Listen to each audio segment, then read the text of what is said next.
Good late morning, good late afternoon, early afternoon, or late. This is Becca with Eating Your Heart Out with Becca. How you doing? Welcome to my channel, my newbies, and welcome back, my oldies. Thank you for subscribing. If you haven't yet, please hit the subscribe button. Turn on all your notifications. Hit that bell button. Turn on all your notifications so you don't miss an upload. And let's get to know each other. Today on the menu, it's pizza, leftover pizza, and you know what? I'm going to be talking about Tony Abels. He's a serial killer, okay? Tony Elvin Abels. This man was born on December 28th, 1954. And this man grew up to become an American serial killer who murdered one man and later 3 women and girls of various ages in the Tampa Bay area, Florida. Now, officially convicted of 2 murders, Abels was later connected via DNA evidence to 2 other murders in 2006. It's of a 84-year-old retiree, Adeline McCullen, in 1983, and his 31-year-old girlfriend, Deborah Kaiser, in 1987. Now, despite their romantic involvement, Abels was not charged with his horse killing and is yet to be tried for McLaughlin's. He is currently serving a life sentence for killing another girlfriend. That's right, killing another girlfriend. He killed 2 girlfriends. His 48-year-old latest victim, or last victim, girlfriend victim, Marlene Burns, in 1990. So his first murder was when he was actually younger. When he was about 15 in 1970, when he killed a man during a robbery in St. Petersburg. He was quickly arrested for that murder, and in March 1971 pled guilty to first-degree murder, receiving a life sentence in 1983. After serving 12 years at a state prison, he was released on parole and got a job as a construction worker. So he was able to get a job. He served 12 years. 12 years. Now, he served 12 years for that. You would think... Oh, I'm so sorry. Here. You would think, being in jail... I know me. If I do something really bad like that, put me in jail for even a year, that's going to change my life. Why would he continue after he got released on bail and actually had a good construction job? He got a good job working in construction. That pays awesome money. Why ruin that? Like, I don't get it.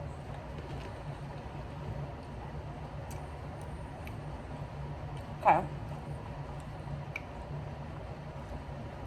5 months after his release, only 5 months, not even a whole year. 5 months after his release, on June 25th, he broke into the apartment of an 83-year-old woman by the name of Adeline McLaughlin. My apologies. A retired widow from Worcester, Massachusetts. He broke through her window. He suffocated the lady with a pillow and then proceeded to burglarize her apartment. The killing shocked the whole entire neighborhood. All the tenants in the apartment buildings. It shocked all of them. They knew her, to those who knew her very, very, very, very, very, very well, and that were very fond of her and were friends with her. It was shocking to them. They knew her. She was mysterious to them, but yet she was so friendly. And it just was a sad moment. So, okay. Wow. So she was mysterious to her friends. Well, not her friends. The tenants. She was a mysterious but friendly lady. Old lady. That's sweet.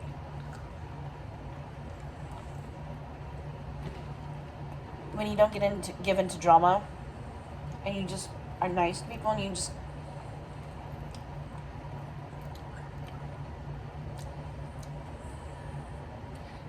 you know you know what I mean? Yeah. Guess who just jumped up behind me?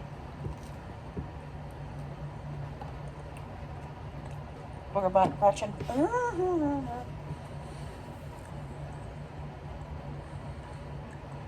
On Valentine's Day. Hey, who loves Valentine's Day? I don't.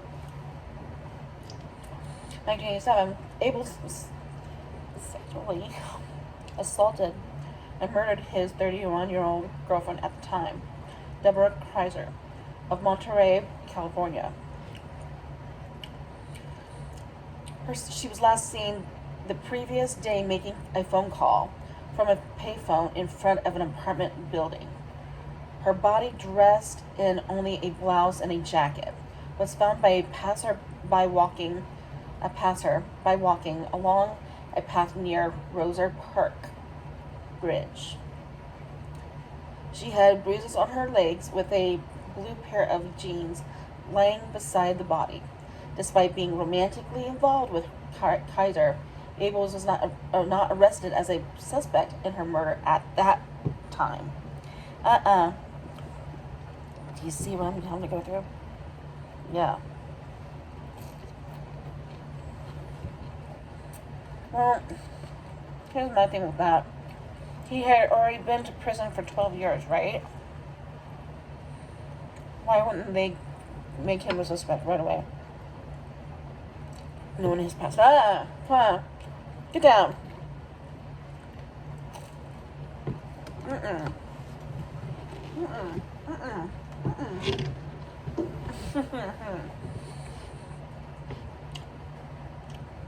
He had already a record, to be honest. Why not make him a suspect? Why didn't he become a suspect right away? Are they not good at, following up on those things?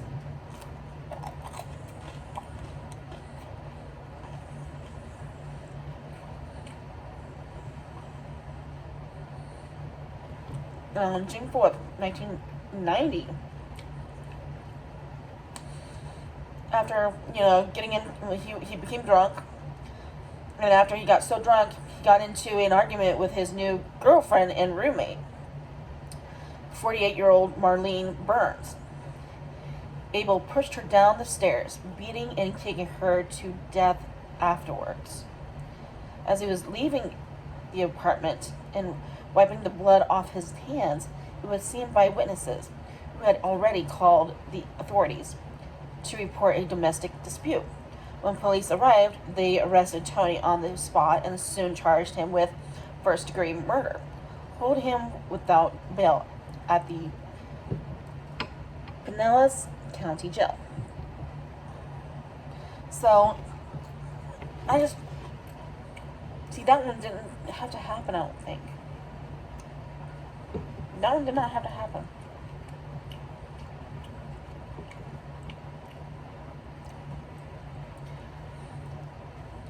What do you think? That didn't really have to happen. He didn't, what about the first one? I mean, he should have been made a suspect from the very get-go, from the first one. Why? Because he had a 12-year jail record that he served. Like, okay.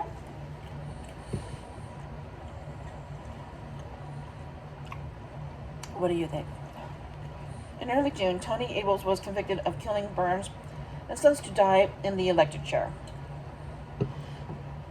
But 2 years later, his sentence was commuted to life imprisonment by justice by Bob Barker. The reason for this was that Abels suffered from mental health issues, a claim that was corroborated by his brother Anthony, who said that their rocky childhood, in which their father abused their mother to the extent that she left the family, was a definite contributing factor. So, him being a psychopathic serial killer, blame it on the mom. She left. He's got mommy issues. Okay.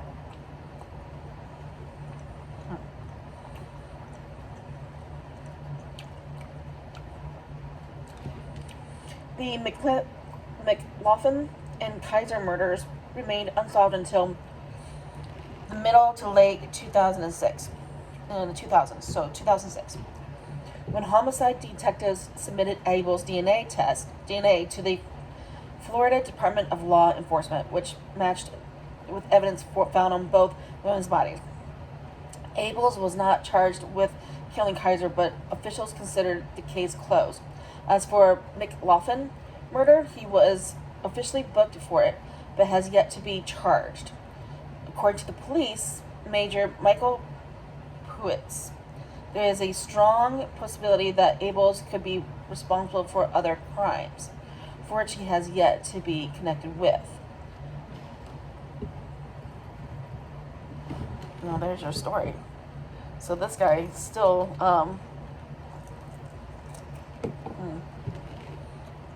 do you think he's going to talk? I don't. I mean, he's not going to talk.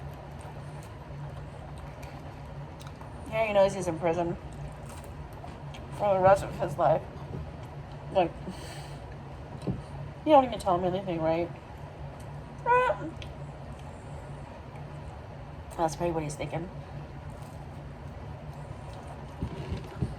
What do you think about this case today? This one I read.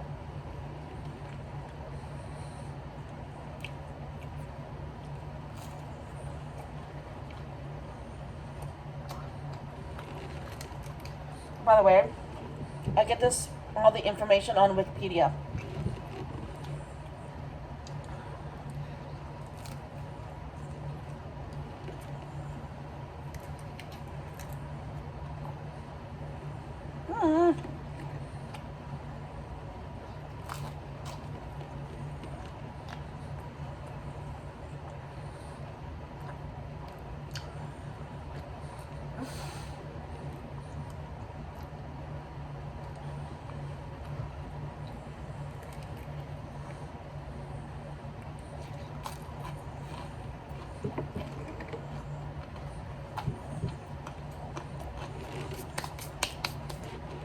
That's pretty good.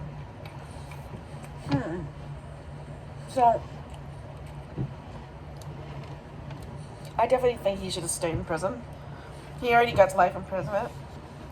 So, like, he's probably thinking, well, why should I talk now? I already am going to be basically dying in prison. They don't need to know anything else. And then he's probably going to just keep it to himself. That was weird. Tony Abels.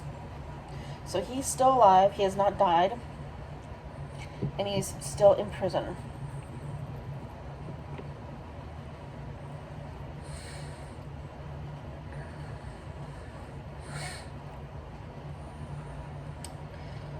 He goes by other names too. He goes by Thaddeus Gordon, Michael Jones, James Selby.